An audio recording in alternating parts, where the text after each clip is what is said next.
Ladies and gentlemen, we have approached a milestone here. We have reached the 200 episode family. Shawn White here once again on behalf of the with Transformation Greatness along with the Small Business Network. As you see, podcast episode 200, History in the Making. And before we go ahead and jump in, I just want to say first and foremost for everyone as far as that's contributed to making this podcast to what it is as of right now. We appreciate each and every single last one of you because without your efforts, none of this, in fact, would be possible. So, with that being said, because this is a special episode, it's the 200 episode, and with many more in store. So, this is definitely a proud moment. So, I want to go ahead for the sake of time and jump into as far as our very special guest here. She is actually part of the Small Business Network organization. She's actually just recently joined us about a few weeks ago, if I'm not mistaken. And she is someone that is determined. She has a lot of gifts and talents, but most importantly, as well, she is a doctor. So, with that being said, if you all can just give like a round of applause. If you're catching this here on the live, put in the hashtag live. Let us know exactly where you're tuning in from. And of course, if you're catching this on the replay, go ahead and do the same thing. With that, we have here to my right, Dr. Ann Curtis, hailing all the way from the ATL, Georgia. Welcome, Dr. Curtis. Yes, and just have to make a few corrections because a lot of times when people say doctor, they automatically think of medical doctor. I am not a medical doctor. I'm a doctor of education leadership. So that means, I'm probably at a education institution. So I just have to clear that up. So I'm a doctor of education. Wow. Okay. And and not quite from ATL, but we further down south, way south. I actually grew up in Broxton, Georgia, which is about 6 miles from Douglas, Georgia, which is I would say when you say Douglas, Georgia, we're about an hour and 15 minutes from Valdosta. If people ever heard about Valdosta, Georgia, and maybe 2 hours from Jacksonville, Florida. So I am in the South. Oh, yeah. You're in the South side. Yes, I am in the Mhm. South, and you probably can tell it from my voice. Gotcha, gotcha. So, Dr. Curtis, Yes. if you can just open up a little bit, and you actually alluded to, but if you can just let the listener audience know more of who you are and what you do. I know you mentioned you said that you're a doctor and leadership in education, but Mhm. maybe you can get the audience just a little bit more. Okay, yes. So I actually recently, maybe about 2 Decembers ago, December 2000, yeah, 2 Decembers ago, I graduated with my doctoral degree. So that's recent. So I only had it for 2 years.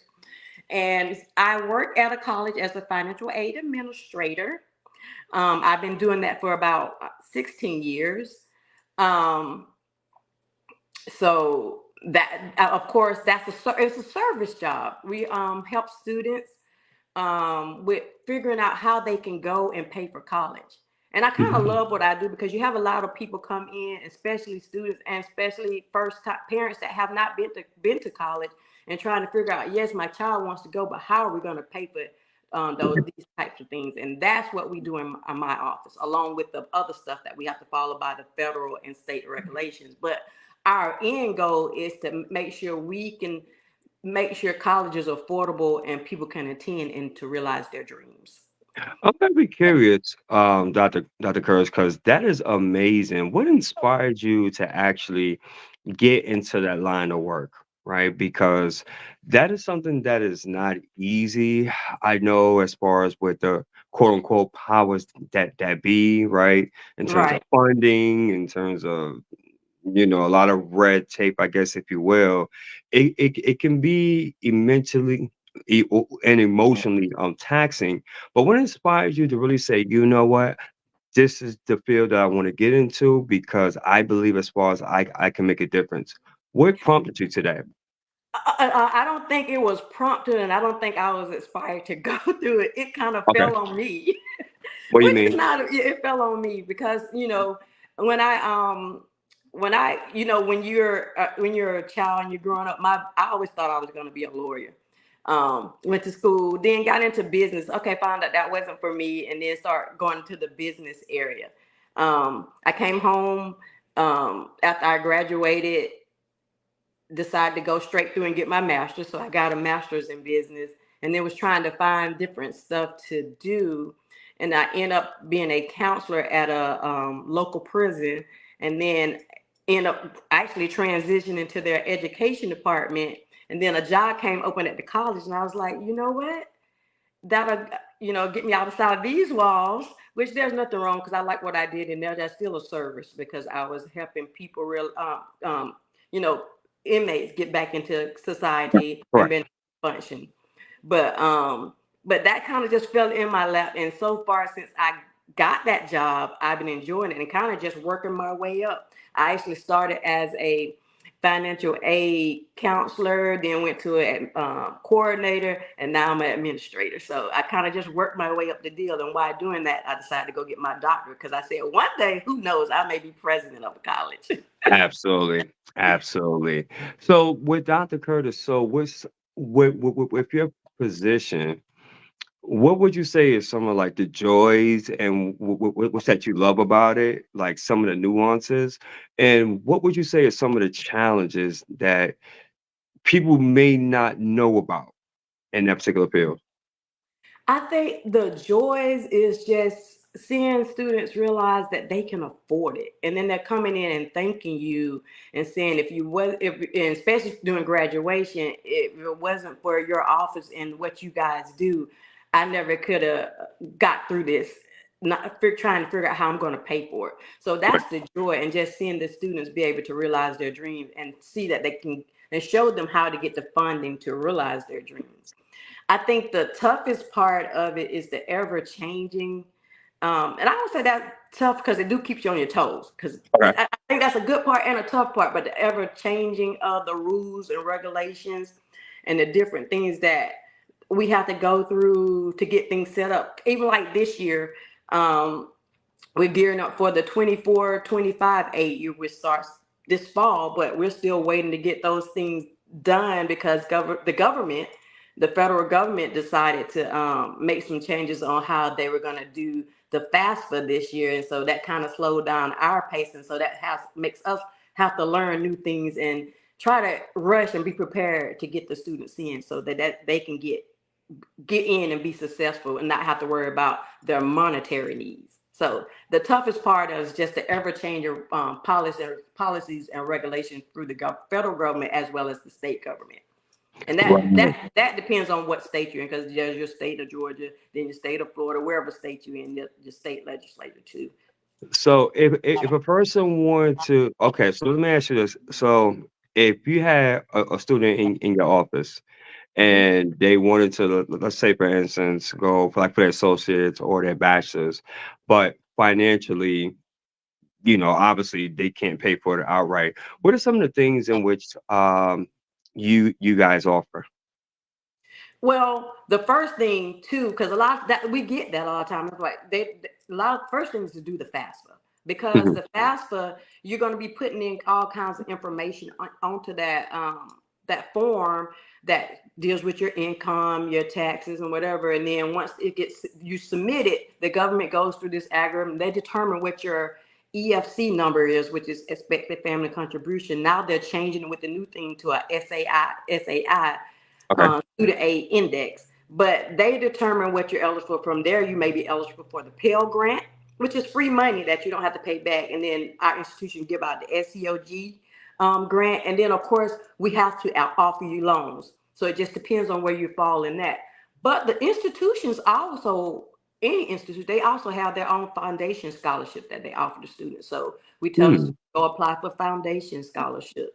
And then if they're a veteran or children of veterans, there may be the GI Bill, and all those different things that they may qualify for. But I know as a student coming in, they don't think about all those different things Exactly. they have to choose from, and just in their mind, just how I'm going to pay for that. But Exactly. once we sit down and we begin to talk and discuss and talk about where they're at and things, and like, oh, well, I didn't know I could do that. And so that kind of, all those different things start coming about based on case by case basis. Excellent, But the excellent. first part is to start with the FAFSA because that's going to tell you what you're eligible from the federal government as well as your state. And how long does that normally take a particular person that once they fill out the FAFSA, do they gotta wait like 3 months for it or six No, no, months or no. If you complete the FAFSA normally in about 3 to 4 days, um, it'll, I mean, they'll process it on their end, then they'll turn around and send it to the institution. So, and usually when they process it, usually within that 2 to 3 day limit, they'll send a student email saying that it's been sent to their school. And of course, when we receive it, we'll definitely send a student an email saying we received your FAFSA. So if you get on it, it can be a matter, I say no more than 5 days, depending on if you're doing it early in the week versus going over the weekend. exactly. Yeah, yeah, that makes sense. No, and I know that no, that's actually some great points you made because I remember when I went to HMI Institute, which was the school for hypnotherapy, and I remember when they had me do my FAFSA application, I actually got a response back pretty fast, and I was Hmm. like, man, because I actually thought it was going to be like months, right? But literally, I think let me see, I did that on a Monday. By that Wednesday, I was Yep. I was approved, and they would call me to go make and ask me if I had any questions, go over certain things, and it was like, wow, I didn't know it was that fast. I It really is. It is, but sometimes it can be longer depending on because you maybe was a student that wasn't selected for verification. But usually about 30% of the students are selected for verification, and then that just requires you to turn in more information to the Office of Financial Aid so that we can finish it, get everything squared and situated, and make sure all the information that was inputted was correct. So that may take a little longer. I think the longest part, if you the quicker you get it to us, the quicker we can move. The longest part is getting the information because sometimes students drag their feet on that. very true, very true, But very true. the sooner you can get it into our offices, we get to work on it. Absolutely, absolutely. So I'm just looking at the clock here, Dr. Curtis, and just want to kind of wrap it up real quick. Hmm. Just very curious. With our organization, a small business network, what attracted you to us? I kind of like I spoke with Mr. James McConnell, of course, a couple of times, and I kind of like the things that he was putting out, and I also felt that there was an opportunity for me to learn. And what I have noticed, what the small business network has done for me, is kind of pushing me out my comfort zone because this is the first time. Normally, I think I did one of the shows previously. That was the first time ever doing anything live, and this is my second time, so it's helping me grow and get out of my comfort zone because sometimes we can't grow because we're afraid of stepping out that safe box. And, Ooh, can you and say so that? we Can you say that? Hold on, Dr. Curtis. Can you say that one more time for the listening audience? I just want to make sure that they got that. Yes, I said sometimes that we can't grow because we're afraid of stepping out of that safe box. And sometimes we got to step out the safe box to see what everything that we have in us and our God-given talents that were given to us to flourish when we decide to take a leap of faith and kind of go out that safe wall just some to take some of that risk, and because you just never know where you may go. And it's like fear is everything. And from a book, George Myers and mindset, do it afraid. So that's what's kind of I'm doing tonight, do it afraid, because it's something I never done, but I think I may even enjoy it. Absolutely, absolutely. So for all those that's tuning in, either if you're catching this now or perhaps catching this on a replay, welcome once again. This is the Small Business Network podcast, episode 200, and this is a very special podcast. This is history in the making, folks, and we have here as far as part of the Small Business Network organization, Dr. Ann Curtis. And which, by the way, guys, you're gonna be seeing a whole lot more of Dr. Curtis because she's actually going to be one of our podcast co-hosts. She has already been on one of our TV and radio shows, so you're going to be seeing a whole lot more, excuse me, a whole lot more, and hearing a whole lot more from Dr. Curtis, but also doing this as well because she realized, just like she mentioned, she sees an opportunity in a way as a growth. Dr. Curtis, how can others get a hold of you if they want to learn more about you? They can always reach out to me on my social media pages, and of course, it's under my name, Annie Latoya Curtis. Um, they can direct message me I'm and let sorry, me. but what's your social media handles? Um, for ooh, and I guess I should have wrote all those down, but I did not. So you would ask me, but my social media for Facebook is it's just my name, Annie Latoya Curtis. Um, my is for TikTok is Toya 1229 56, I believe, but I don't want to quote. But I just for right now, I just use my Facebook, and I Okay, definitely next time I will definitely have all those handles together because I don't want to quote it, and then they're like that ain't her. But excellent. Facebook, you would definitely find me on Annie Latoya Curtis. Excellent. And also too, Dr. Curtis, just to let you know that once that this is all with in the comment section, I want you to go back on my page and the comment section, I want you to go ahead and put all your like the person your pertinent information in which how others can get a hold of you. So that'll be ideal. I would definitely do that. Yes, yes, because I definitely want to be correct, so they'll make sure they're getting the right person. Excellent. We're a little bit over a minute and so a little bit over a minute. Is there anything else that you would like to leave for the listening audience? What I would like to lead for the listening audience is, just get in. It's something that I'm getting into. Just get into that growth mindset and start believing in yourself and start believing that you can do anything that you put your mind to. And I know that sounds so um Appreciate. familiar, yeah, Yeah. so Mhm. familiar, but it's so true because even with me and at my age I am now, which is something I wish I would have done back in my 20s and 30s. I'm in my late 40s now, and I'm realizing, I had all these capabilities and these talents and these things inside of me, but I was just afraid to step out on that faith and just put myself out there. Wow. So, what I would say, do it afraid. There you go. Do it afraid. So, ladies and gentlemen, that wraps up a very special podcast episode 200 here of the Small Business Network. Again, I want to thank our very special guest here, Dr. Ann Curtis. You'll be seeing a whole lot of her as she's really going to be out here, really just creating impact. And by the way, too, do us a favor. If you find this very valuable and if you feel that Dr. Curtis, I mean, she gave great value, great insights. Send her a friend request. Reach out to her. Let her know on how you felt about this podcast because we look at the feedback and we're all about how can we improve and make this better because guess what? It's not about us. It's about you guys bringing the value.